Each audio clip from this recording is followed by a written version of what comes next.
Hello, it's Mike Anthony, and I want to thank you for tuning in to my new series. It's called the Awareness Series. It's a series of reflections about life, its challenges, and our responses. I hope you enjoy them. I'll be looking forward to seeing you real soon. Hi everyone, it's Michael Anthony. You know, have you ever heard the old saying that you don't miss something until it's gone? Well, for those of you who have lost a loved one, you know exactly what I'm talking about. And today I'd like to dedicate this reflection to my father. And I'd like to share with you 10 things that I wish I had said to him when he was alive. My dad died 25 years ago. In the ensuing 25 years, I've come to realize many things about my feelings toward my father that I truly wish I realized when he was here. Because I'll never get a chance to tell him these things now, and sometimes it hurts because I know he would have loved to have heard them, but more importantly, he deserved to hear them come out of my mouth. In many ways, my dad was a typical black man of his day. He came to Chicago from the Deep South at a very early age as his mother searched for a better life for her children. He suffered from polio as a young child and wore braces to correct his structural deficiencies. A high school education was considered an achievement for a black man, and he received his. He started his family in the 1930s as the United States was beginning its emergence from the Great Depression. He worked as a laborer for almost 40 years, raising 7 children and sending all of us to Catholic school, though he probably never made more than $10 an hour.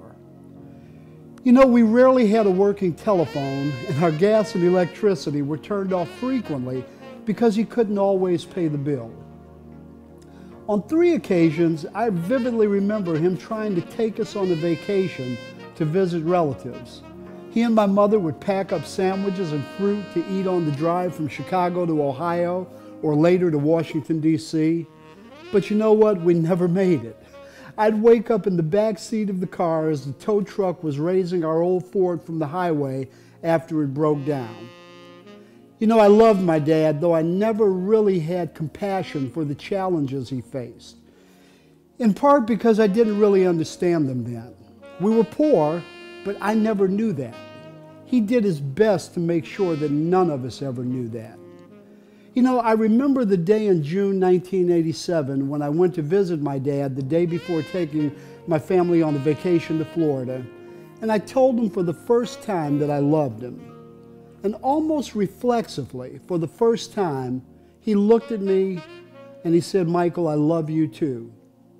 Well, we both loved each other long before that day, but neither of us ever felt compelled to say it before then. And I recall to this day the emotions that I felt hearing my dad say that he loved me. I also remember feeling so guilty that I had never said it to him before that day.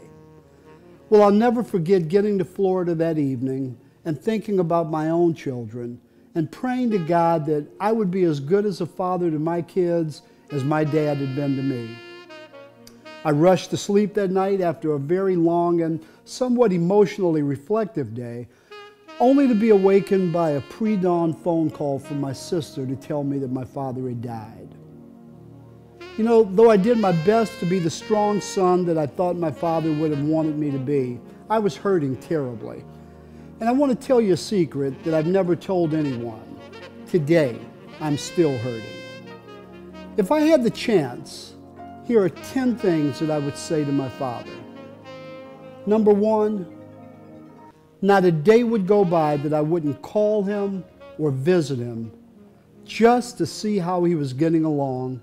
And at the end of every conversation, I'd say, "Daddy, I love you." Number 2, I would frequently demonstrate to him the true amazement I now feel as I would congratulate him for taking care of his family for so many years with so little money. Number 3, I would thank him frequently for being a great father to me. Number 4, I would acknowledge that in spite of his impression that I rarely paid attention to what he said, that in fact, I really absorbed every single word. Number 5, I'd surprise him sometimes by telling him that the best talks he and I ever had were those where he never said a word. They were the ones where he communicated to me through his deeds, his sacrifices, and his unspoken trust that he placed in me. Number 6, I would remind him of how he was always there for me and how much it meant to me. Number 7, I would let him know that it made me feel like I was on top of the world on those few occasions when he would let me know that he was pleased with something that I had done. Number 8, I would say to him frequently, "Daddy, I'm on my way over. Get ready to go because we're going someplace." Number 9, I would say multiple times a month, "Dad, this is for you." And finally, I would say, "Daddy, I pray to God that I will be half of the man and half of the father that you are." For those of you whose fathers are still living, don't waste any more time. Until next time, it's Michael Anthony. The next level is closer than you think. Say yes.